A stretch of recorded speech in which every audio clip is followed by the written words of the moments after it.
The Adventure of the Westminster Treaty. Chapter 1. The Masquerade Ball.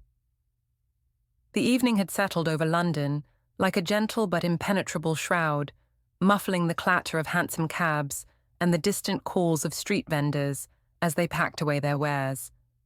The French embassy, standing resolute and stately on Grosvenor Square, had thrown open its gates for a masquerade ball of unparalleled extravagance.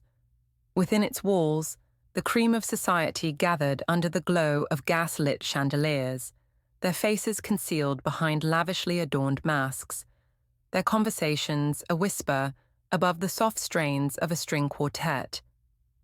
Detective Jane Parsons navigated the throng with an air of detached amusement, her own mask an austere contrast to the plumed and jeweled creations fluttering around her.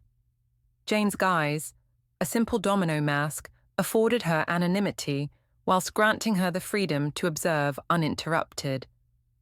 Such occasions, despite their ostensible frivolity, often proved fertile ground for the gathering of insights, particularly when the tensions of international politics simmered just beneath the surface. The Treaty of Westminster, due to be signed at the stroke of midnight in the embassy's Grand Hall, promised to be a cornerstone of lasting peace between England and France. Its disappearance could plunge the continent back into the dark depths of conflict, and as Jane mingled, her senses were attuned to any undercurrent of duplicity. As the evening progressed, the guests indulged in the revelry with a fervour that only masked anonymity could provide. Jane noted the prominent figures: the French envoy, Monsieur Durand, a tall gentleman cloaked in sapphire silks, his conversation as fluid as the wine in his glass; Countess Warrington, draped in velvets and lace, her mask an intricate lattice of silver that did little to hide her sharp, assessing eyes; and Mr. Cyril Ashford, the industrial magnate, whose mask of polished brass seemed a fitting tribute to his empire of steam and steel.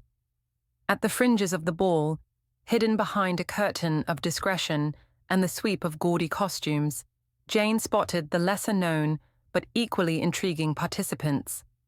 Snippets of overheard conversations hinted at unrest, secret dealings, and the quiet exchange of information. Her keen ears discerned unease about the treaty, a whispered rumour of a clause that might not be as conciliatory as the public were led to believe. The clock neared midnight, and the assembly's attention gradually shifted toward the Grand Hall. The Master of Ceremonies, a portly gentleman with a booming voice, called for the guests to witness the historic signing. It was then, amidst the shifting crowd, that Jane felt the first stir of something amiss. A quick glance at the dais confirmed her suspicion. The ceremonial case, which had earlier been displayed prominently, was subtly yet undeniably altered. With her attention sharpened, Jane manoeuvred through the crowd, her gaze cutting through the sea of masks. She approached the case, now under the guard of several officers, and met the eyes of the ambassador. A brief exchange confirmed her fears. The treaty, the very document vital to peace, had vanished, replaced with a facsimile so convincing that it might have fooled any less discerning eye. The realization struck the room like a bell toll in the silence of night, and chaos unfurled swiftly as the ambassador called for calm. Jane, however, remained a bastion of composure. Her mind raced, piecing together the evening's observations, the veiled threats, the covert glances. With the embassy now sealed and the guests confined, Jane commenced her investigation under the most peculiar and challenging of circumstances. Each suspect presented a complex puzzle, woven of ambition and deceit. The French envoy, suave and guarded, seemed to float above the fray, untouchable. The Countess, with her radical sympathies and disdain for industrial magnates, could very well desire to see the treaty fail. Mr. Ashford, whose fortunes depended on stability, appeared the least likely, though in the world of espionage, the obvious was often a veneer for the truth. As dawn threatened to break, spilling light onto the secrets of the night, Jane Parsons stood ready, her mind a whirl of possibilities. The game of espionage had begun, the stakes no less than the peace of Europe, and she, its unassuming arbiter, found herself poised to plunge into its depths. Unmasking the thief would require all her cunning, for in the world of masks and shadows, nothing was as it seemed, and every face, every whispered word, might hold the key to the continent's fate. Chapter 2: A Gathering of Suspects. As the crimson streaks of dawn crept through the smog-choked sky over London, the city awakened to whispers of deceit and rumours of unrest. Inside the solemn, oak-panelled office of Detective Jane Parsons, the air was thick with the musty aroma of old books and the lingering fragrance of burnt tobacco. The walls, lined with shelves brimming with legal tomes and odd curiosities collected from her adventures, bore silent witness to her meticulous methods and unyielding determination. Upon her desk, a multitude of documents lay scattered, a visible testament to the chaos of the previous night. The Treaty of Westminster, meant to bridge nations with the seal of peace, had vanished under her watch at the grand masquerade ball held at the French embassy. Now the precious document was replaced by an artful forgery, a fact unbeknownst to all but a select few. With a steely glint in her grey eyes, Jane began the methodical process of examining her list of suspects. Each name on her list belonged to the upper echelons of society, each with their own secrets shrouded in layers of refinement and deception. First on her roster was the French envoy, Monsieur Claude Duval. His charming demeanour and eloquent speeches had won him many admirers, but Jane knew better than to be swayed by superficial charm. She recalled last night, his silver mask catching the light as he conversed in hushed tones with various diplomats, his eyes scanning the room with an intensity that belied his calm exterior. Later that morning, as the fog hung low like a mourning veil across the city, Jane visited the envoy in his temporary residence, a lavish suite overlooking the Thames. Monsieur Duval welcomed her with a courteous bow, his expression unreadable. "Mademoiselle Parsons, to what do I owe the pleasure of this early intrusion?" His voice was smooth, like velvet, yet Jane detected a trace of caution. "Monsieur Duval," Jane began, her tone even, "you are aware of the unfortunate disappearance of the treaty last evening." "A most distressing occurrence," he replied, gesturing for her to take a seat. "Indeed," Jane continued, pinning him with a steady gaze. "I am here to inquire about your movements and discussions during the event." Though momentarily taken aback, Duval recouped his composure swiftly. "I am at your disposal, mademoiselle, yet I assure you, my interests lie in the success of this treaty." Their conversation weaved through meticulous details and subtle probes, but yielded nothing concrete. Duval was a master of evasion, his words leaving no trace of his true intentions. Jane left with a polite thank you, her mind buzzing with unanswered questions. The next suspect was the enigmatic Countess Amelia Wexley, a reclusive figure in London's aristocratic circles. Known for her sharp intellect and disdain for the frivolities of high society, the Countess was rumoured to fund several radical groups secretly, although proving such allegations was a different matter altogether. Jane approached Wexley Manor, its Gothic spires casting long shadows across the barren landscape. The Countess received her in a dimly lit drawing room, the heavy curtains drawn despite the morning light. "Detective Parsons," the Countess began, her voice a cold echo in the vast room, "this visit is unexpected." "Countess, the matter I bring before you is most urgent," Jane replied, accepting the seat offered. "It involves the stolen treaty at the embassy ball." "I seldom leave my estate, detective. What could I possibly know of your treaty?" the Countess inquired, her eyes narrowing slightly. Jane observed her closely. "Perhaps nothing directly. However, your connections might provide insights others cannot."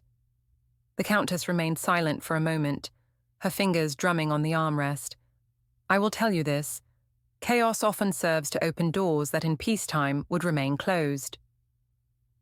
Thanking the Countess for her cryptic yet intriguing input, Jane left with more questions than answers. Throughout the day, Jane interviewed other guests from the ball, piecing together a mosaic of alibis and motives. Each conversation, each subtle shift in demeanor, added depth to her understanding of the intricate web spun around the treaty. As night descended once more upon the city, Jane sat in her office, the soft glow of the gas lamp casting long shadows. Her mind raced through the day's discoveries, each suspect painting a complex picture of political intrigue and personal gain. In this web of half-truths and veiled intentions, Jane knew her journey to uncover the truth had only just begun. With every suspect cloaked in layers of deceit, her path was fraught with danger, yet it was a path she was determined to tread. For in the shadows of international intrigue, it was not just the fate of a treaty at stake, but the delicate balance of peace across the continent. Chapter 3. The Forged Document. In the dim light of her modest study, where the walls were lined with volumes of criminal law and the occasional literary classic, Jane sat with furrowed brow. Before her lay the Pilford Treaty, distinctly less regal under the close scrutiny of her magnifying glass. The chandelier overhead cast intermittent shadows as the fog outside battled the beams of moonlight, a fitting ambience for a detective's late-night labour. Beside her, sprawled on a cluttered array of notes and cryptographic charts, was Mr. Cedric Hawthorne, the cryptographer whose talents had seen better days, tarnished by scandals of forgery. Yet his expertise was invaluable, especially now as they pored over the counterfeit document. His fingers, sallow and thin, trembled slightly as they pointed out the subtle discrepancies only a trained eye would discern. "It's masterfully done, I must admit," Cedric murmured, his voice a reflection of defeat and admiration. "See here, detective, the seal. It's nearly indistinguishable from the genuine, but the ink, they've used a modern synthetic blend, not something you'd find in an official government document of this period." Jane leaned closer, her eyes tracing the intricacies he pointed out. "And the text?" she inquired, her tone both curious and demanding. "Ah, there lies the true artistry," Cedric confessed, adjusting his glasses. "The forger was clever enough to mimic the style of the era, but the choice of words, there's a modernity to them, a structure that betrays a contemporary hand." Jane sat back, her mind racing. The implications of this discovery were profound.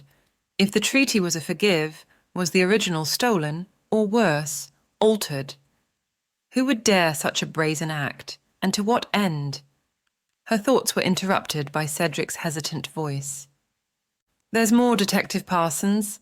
He hesitated, a nervous energy edging his words.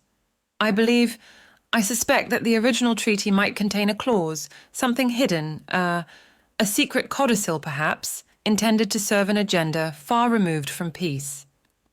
Jane's eyes narrowed. "You believe, or you know, Mr. Hawthorne?" Cedric met her gaze, the flicker of fear evident. "I know," he corrected, his confidence returning. "But proving it, the genuine document must be found." Jane pondered this revelation. A secret clause capable of igniting war rather than fostering peace was a weapon in itself.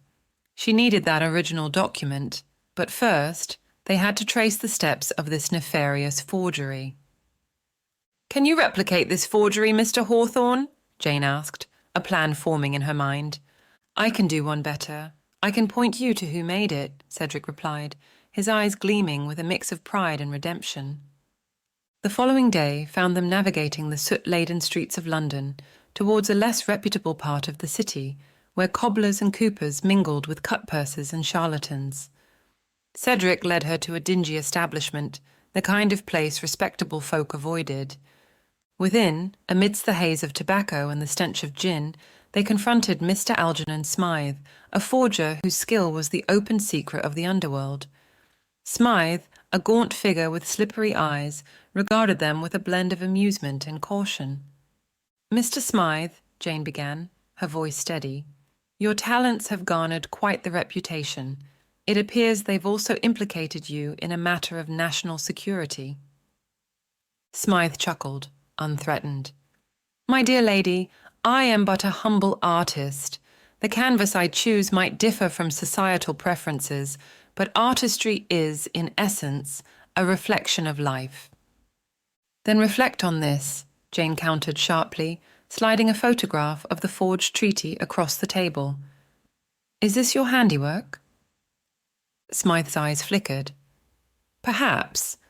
But why should I confess to fantasies of detectives and disgraced cryptographers?" "Because," Jane leaned forward, her voice lowering to a conspiratorial whisper, "the person who hired you is preparing to sacrifice you should things turn awry. We offer protection, Smythe. In return, we ask for the name of your employer." A silence ensued, filled only by the distant sounds of carriages and the closer intermittent coughs of drunks. Smythe's eyes darted between Cedric and Jane, weighing his options against the backdrop of his precarious profession. Finally, he sighed, a man resigned to his fate, yet anxious to barter.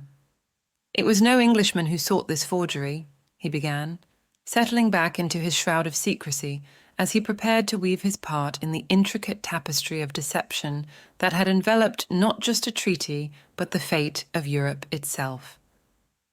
Detective Jane Parsons listened intently, her mind already racing through the implications of his words. Each syllable Smythe uttered carved deeper into the conspiracy, revealing a network of deceit that extended beyond the foggy shores of Britain. Her mission was clear, yet daunting. She must navigate these treacherous waters, where every ally could be an enemy, and the truth was hidden in shadows as dense as the London fog enveloping the city. Chapter 4. Underneath the Surface. Back in her study, Jane sat across from the cryptographer, Edgar Linton. The flicker of the gaslight lent a secretive air to their clandestine meeting, reflecting faintly off Linton's spectacles as he spread out the array of cryptic notes and ciphered messages that sprawled like a spider's web across the mahogany desk. "The network is deeper and far more extensive than we anticipated, Detective Parsons," Linton remarked, his fingers tracing the lines connecting various symbols and cryptic annotations on the parchment. His voice was hushed, as though the walls themselves might be eavesdropping. Each of these messages was intercepted between known anarchist cells across Europe, and if my decoding holds, they point to a convergence here, in London. Jane leaned forward, her fierce, intelligent eyes scanning the documents with meticulous care. "And the treaty's disappearance," she interjected, her tone sharp with curiosity. "Does it tie into this web?" "Precisely," answered Linton, tapping on a particularly inscrutable cipher. "See here, this repeated symbol. I believe it represents the treaty. It appears linked to several key nodes, which suggest that it was not merely stolen for its political value, but as a lever in a larger machination," Jane concluded, her mind racing as the pieces of this perilous puzzle began to coalesce into a sinister whole. The night wore on as they delved deeper into the labyrinthine network of espionage that had ensnared the missing Treaty of Westminster. With each document deciphered and connection unearthed, Jane felt the weight of Europe's fragile peace pressing down upon her shoulders. Driven by the urgency of their task, Jane made the decision to venture into the underbelly of London's espionage network. Armed with Linton's findings, she ventured out into the cobblestone streets under the cloak of night, making her way to a known haunt of spies and informants. The pub, known as the Gaslight, nestled in a foggy back alley of Whitechapel, was dimly lit and thick with tobacco smoke. Patrons, draped in the shadows of their nefarious business, turned watchful eyes on her as she entered. Jane's reputation, though cloaked in discretion, often preceded her, and the air thickened with whispered speculations. Ignoring their stares, she approached the bar, her keen gaze settling on a hunched figure at the far end, the informant known simply as Crowley. His eyes, sharp and calculating, met hers as she approached. "Detective Parsons," he greeted, his voice a raspy whisper. To what do I owe this dubious pleasure?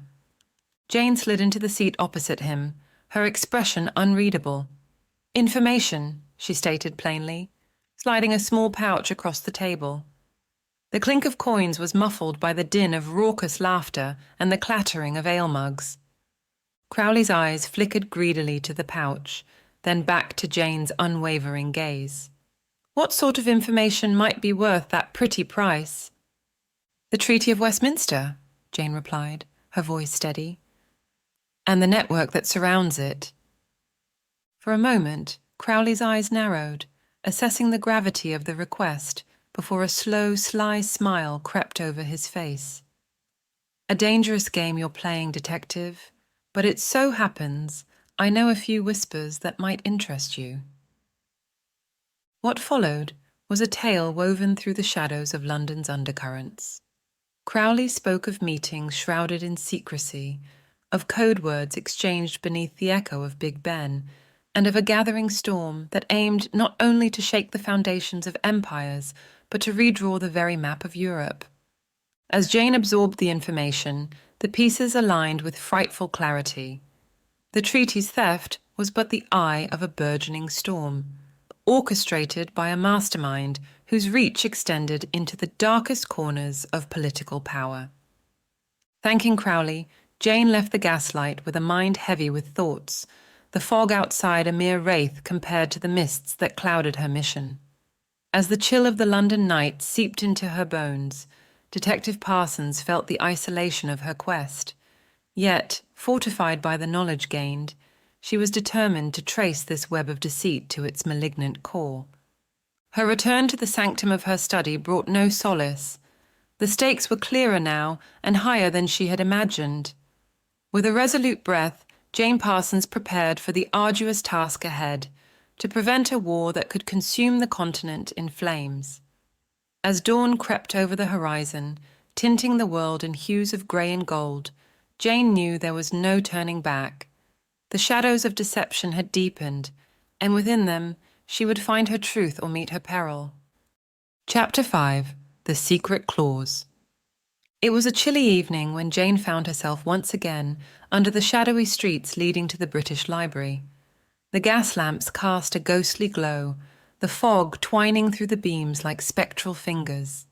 Detective Parsons, her senses alert to every sound beyond the hush of her own footsteps, was not there for the tranquility of scholarly pursuit, but rather on a mission that could potentially alter the political landscape of Europe. Arriving at the library, she was met by her contact, a gaunt figure known simply as Mr. Thorne. He was an archivist out of necessity, a conspirator by choice, a man whose loyalty could be steered by curiosity as much as coin.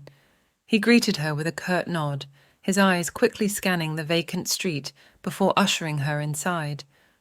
"The document you seek," Thorne whispered, leading her through the labyrinthine stacks of aged manuscripts and dusty leather tomes, has proven quite the elusive creature. "Are you certain of the game you're playing, detective?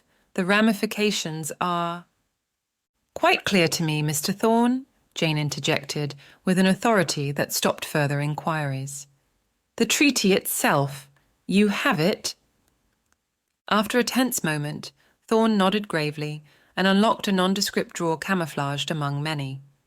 He withdrew a sheaf of papers, aged yet meticulously preserved. "This is it. The original Treaty of Westminster, complete with the clause no one speaks of." Jane took the document gently, her fingers tracing the faded ink. Here it was, the cause of so much turmoil, capable of igniting a war, hidden in plain sight yet cloaked in secrecy. With a deep breath, she began to read, deciphering the ornate script, every word etched with the potential of disaster. The secret clause, an agreement to partition certain industrial territories between nations, was a veritable time bomb. Why would anyone want this buried? Jane pondered aloud, though she knew the answer. Greed and power, the age-old motivators that churn the underbelly of human endeavours. "Knowledge, Detective Parsons, is both the lock and the key in our world," Thorne remarked. "Whoever controls this," He gestured to the paper, controls the balance. As Jane absorbed the gravity of the document, her mind raced with plans. This was evidence of a betrayal so profound that it tainted every diplomatic parley, every handshake. To expose this was to risk open conflict. To hide it was to become complicit in a silent war against the populace who remained ignorant of the machinations of their leaders. The pair heard a sudden noise, a faint rustling beyond the safety of the archive room. With a shared look of alarm, Thorne swiftly returned the treaty to its hiding place. "You must go now," he insisted, a tense urgency in his voice. "They know someone is here." "But the document," Jane began to protest, "is safer here than with you. Go," Thorne urged, and not a moment too soon. Heavy footsteps heralded the arrival of library guards, likely tipped off by someone watching the street. Jane, with a last nod to Thorne, slipped into the shadowy recesses of the library, her mind working as nimbly as her feet. She needed a plan, allies, and most of all, she needed to think several moves ahead of whoever orchestrated this grand deception. Navigating her escape through a service door rarely used, Jane found herself back in the fog-laden street, the chill of the night seeping through her clothes. She knew she was being watched, perhaps even followed, but the weight of her discovery urged her forward. Under the cloak of London's fog, she melded into the night, the secret claws burning a hole in her conscience.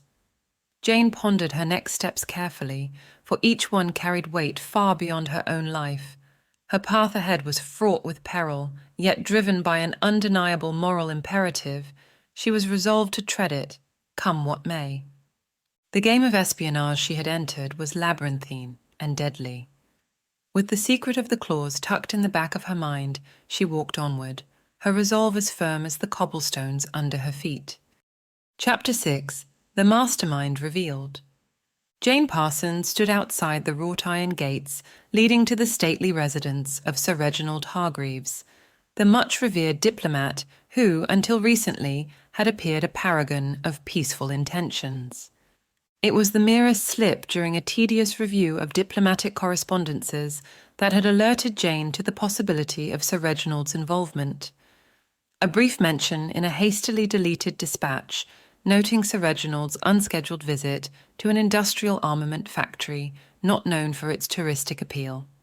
A spark had flitted through Jane's keen mind, illuminating a trail obscured by diplomatic niceties and highbrow deceit. As she approached the grand house, her thoughts turned involuntarily to the events that had led her to this juncture. The missing treaty, the night of masquerades, the visages of society perched behind gilded masks, and the heavy cloak of conspiracy that draped the upper echelons of European power. Each layer peeled away had only revealed another, denser and darker than the last. Her footsteps echoed hollowly as she ascended the stone steps to the diplomat's door. The house loomed large and imposing, a sentinel guarding secrets too perilous to be set free. With a steady hand, she knocked on the door. The door swung open silently, revealing Sir Reginald, attired not in the silks and finery suitable for an evening of leisure, but in a simple robe, suggesting he had been pulled away from his private reflections, or perhaps calculations. His face, usually the mask of genial diplomacy, bore a look of wary surprise. "Detective Parsons," he greeted, his voice smooth as the silk. "To what do I owe the honour at this late hour?" "Truth-seeking, Sir Reginald did," Jane replied, stepping into the foyer, her eyes swiftly scanning the opulent surroundings, about a matter of utmost urgency and delicacy. "Then by all means, let us discuss it in my study," he offered, leading her through the corridors filled with the heavy scent of mahogany and old books. Once seated in the richly adorned study, Jane wasted no time. "Sir Reginald, it has come to my attention that your involvement with the Treaty of Westminster may not have been as straightforward as it appeared, and that perhaps your interests align more closely with the destabilization of Europe than with its peace." Sir Reginald steepled his fingers, regarding her with an unflinching gaze. "Those are serious accusations, Detective. What evidence do you present?" Jane reached into her bag, pulling forth the copies of the dispatch and several other incriminating documents. There is enough circumstantial evidence to warrant a thorough investigation. Your secret visits to the armament factories, the curious influx of funds to certain anarchist cells, and a rather damning paper trail. For a moment, the diplomat's composed facade faltered, revealing a flicker of concern. You are a formidable investigator, Miss Parsons. I admit I underestimated your capacity for unravelling such a complex web. Why, Sir Reginald? Jane implored, not just as a detective, but as a citizen of a continent teetering on the edge. Why risk a war? Sir Reginald rose, walking slowly towards the window, staring out into the fog. Because, detective, the current peace is but an illusion. The industrial magnates, the so-called captains of progress, they exploit and discard the common man. My methods may be drastic, but sometimes to achieve true equilibrium, one must first unbalance the scale. Jane listened, the weight of his words not lost on her. And the cost? The lives lost? Collateral in a much-needed revolution, he said, almost a whisper lost in the grandeur of the room. I cannot let that happen, Sir Reginald. I must protect those lives, even if it means exposing your machinations. He turned to face her, resignation etched into the lines of his aging face. Then do what you must, Detective Parsons. I, too, am but a player on this grand chessboard. We all make our moves and live with the consequences. Exiting the residence, Jane's mind churned, not just with the urgent need to act, but with the piercing realization of the enormity of the shadows she fought against. Each step away from Sir Reginald's house was a step deeper into a battle that was as much moral as it was political. Chapter 7. The Web of Deceit. Jane Parsons wrapped her dark cloak tighter about her slender form. Her mind, ever a cauldron of thoughts, simmered with the latest disclosures and the weighty implications they bore. The hour had grown late, too late for any innocent undertaking. She had agreed upon this covert rendezvous in an abandoned warehouse near the docks, a place where the tide of humanity ebbed to reveal the dark underbelly of London's grand facade.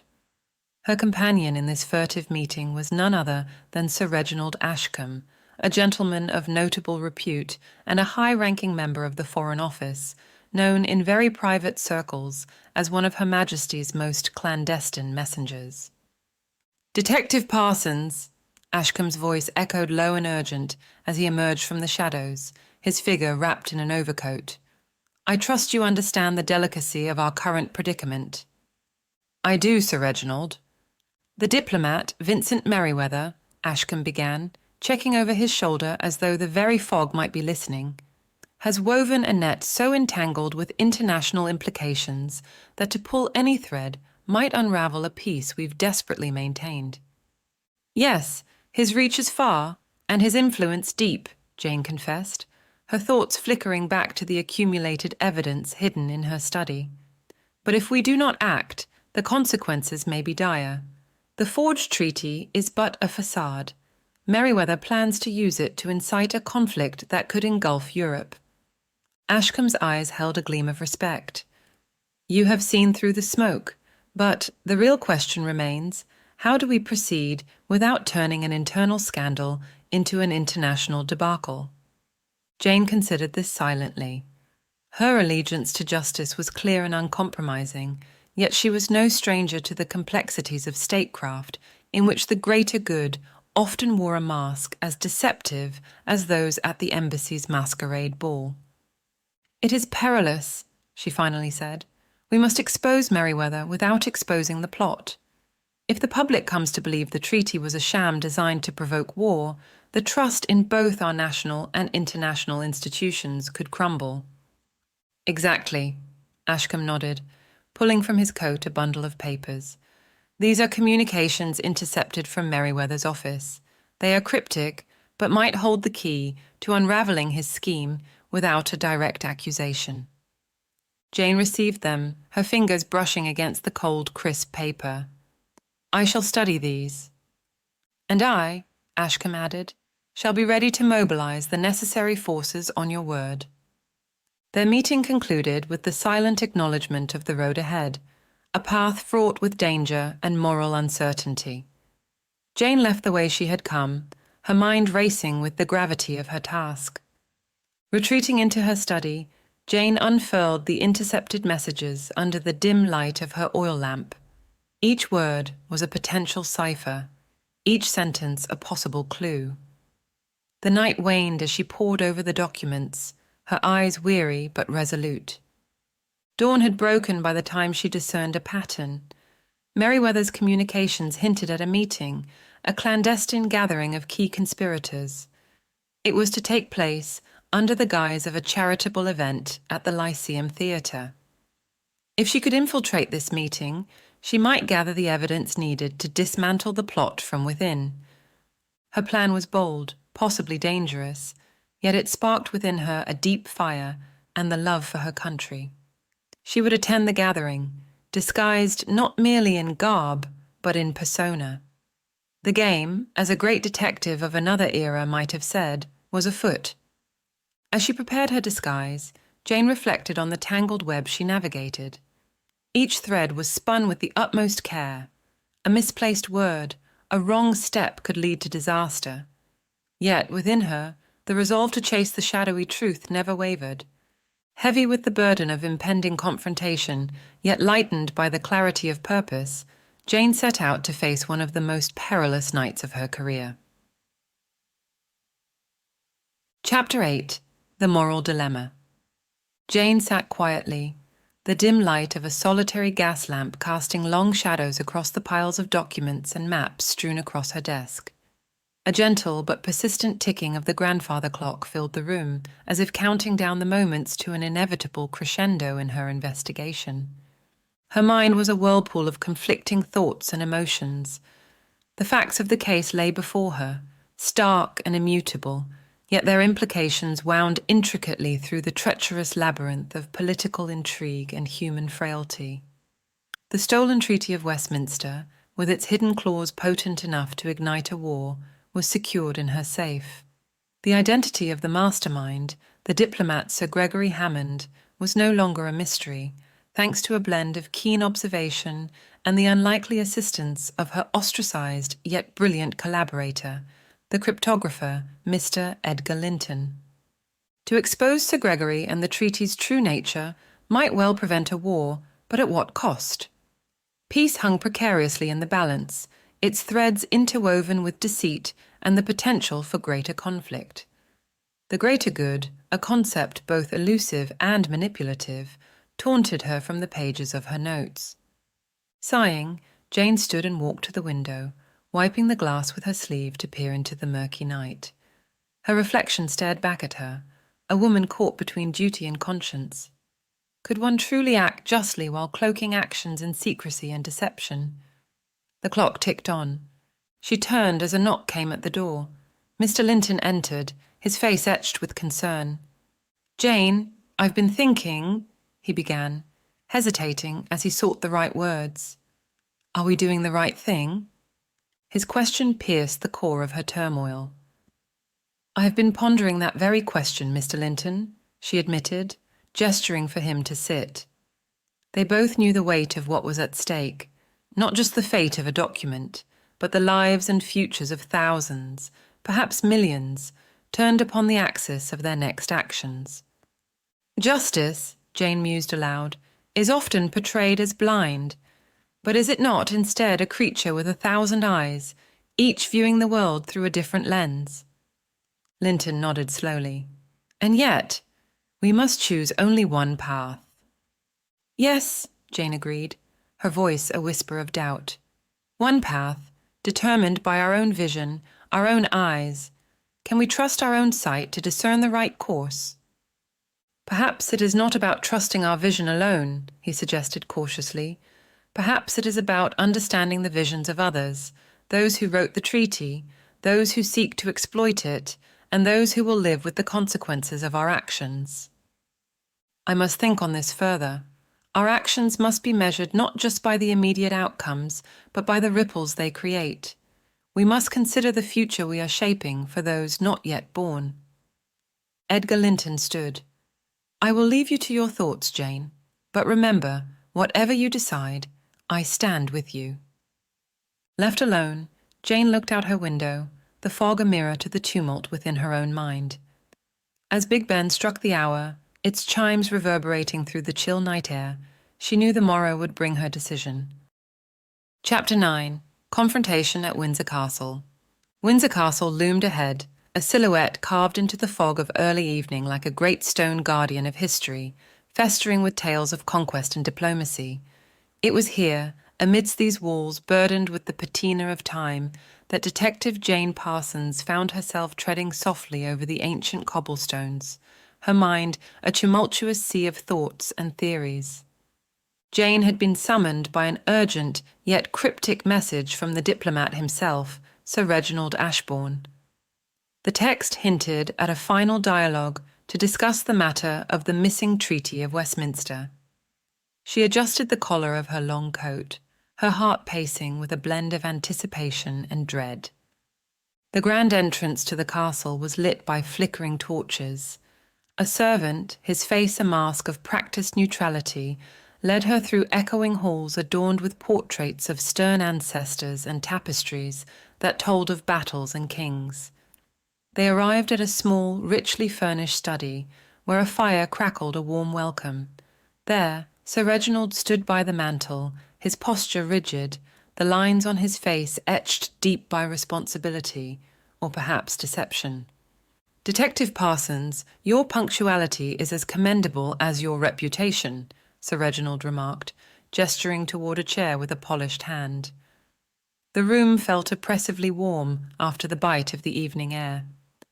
Time seems to be a luxury we can scarcely afford, Sir Reginald, Jane replied, maintaining a careful distance as she chose instead to remain standing.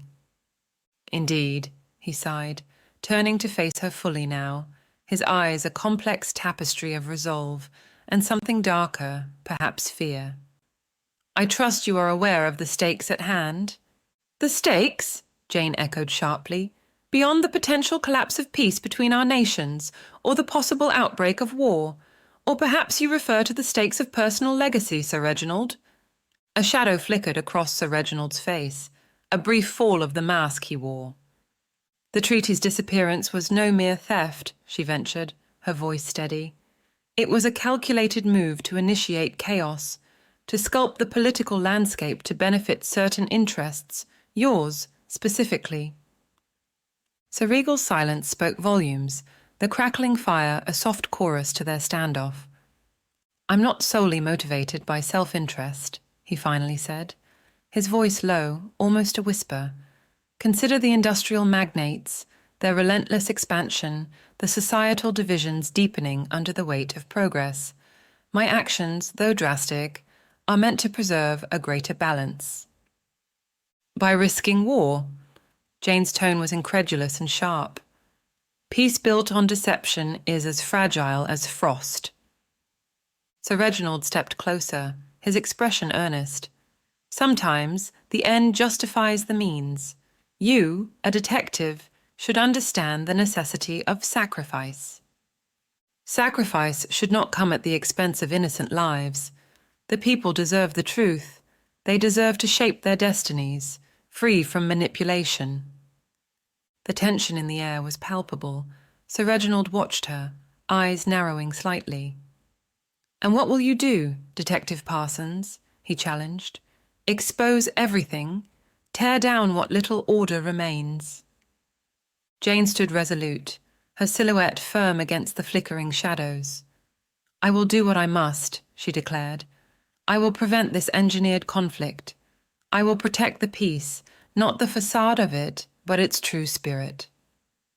For a moment, neither spoke, the only sound the crackle of the fire, a mediator to their confrontation.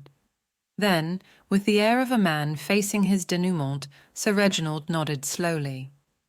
Very well, detective. Proceed as you see fit. But remember, the path of truth is often more treacherous than the road of deceit. As Jane turned to leave, she paused at the door. Truth, she mused aloud, has a clarity that cuts through the shadows. It's where I intend to stand, Sir Reginald, come what may." With those final words, Jane Parsons stepped out of the warmth of the castle. The game was set, the players known, and the end game within her grasp. The shadows of deceit would soon be illuminated by the light of truth, and she would be ready. Chapter 10. The Shadows of Deceit. The night felt as dark and sombre as the Windsor castle. Back in her study, Jane stood, a solitary figure against the weight of a decision that could steer the destiny of nations. Every word spoken in the breathtaking climax of the confrontation with the diplomat had settled like frost upon the pane of her thoughts.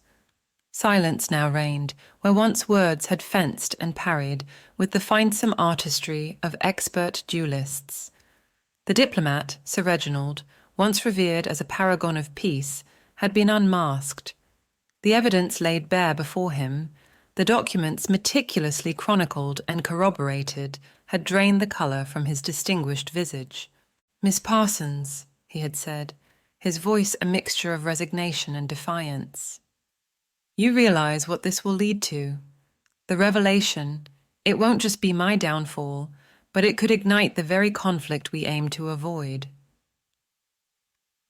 Jane's response had been quiet yet firm.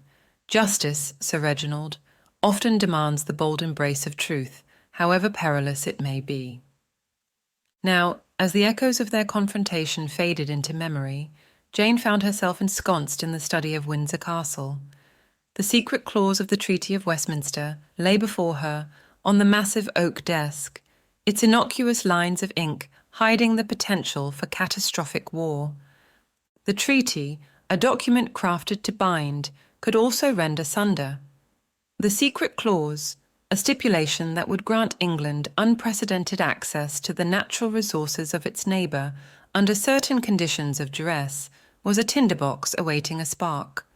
Sir Reginald had planned to use it to dismantle the industrial magnates who had, in his eyes, pilfered the prosperity of nations for personal gain. The cryptographer, Mr. Linton, had been the one to first crack the cipher hiding the clause. He had warned her of the precarious nature of knowledge. "Once known, it cannot be unknown, Miss Parsons, but once revealed, it may not be controlled." Jane pondered the truth of his words. Exposure of the clause could prevent Sir Reginald's manipulation, but at a cost of possible war. Concealment, however, left the clause a latent force, a spectre in the shadows, ready to haunt at a moment's chance discovery. It was then that she saw, lain carelessly to one side of the desk, a missive from the Queen herself. It was an unopened letter, sealed with the royal crest, addressed in elegant script to Jane. With hands that betrayed no tremor of her internal quake, she broke the seal. The letter was concise, its message clear and commanding. The Queen, having been apprised of the situation in broad strokes by her advisers, entrusted Jane with full discretion. The fate of the clause, and potentially of the peace, lay solely in her hands. The monarch's trust was a mantle, heavy yet honorific. Jane knew that history would not remember her name, yet the decision she made would resonate through the ages, invisible threads woven into the tapestry of time. With a steadiness born of resolve, Jane drafted 2 documents.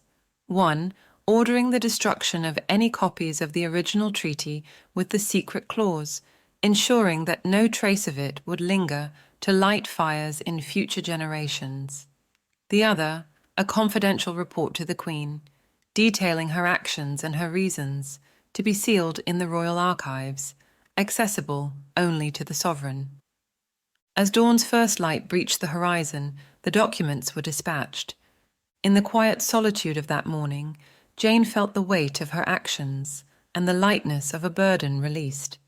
The shadows of deceit, those woven of hidden motives and unsaid truths, would linger. But in her heart she carried the serene light of a peace hard won and a truth bravely guarded.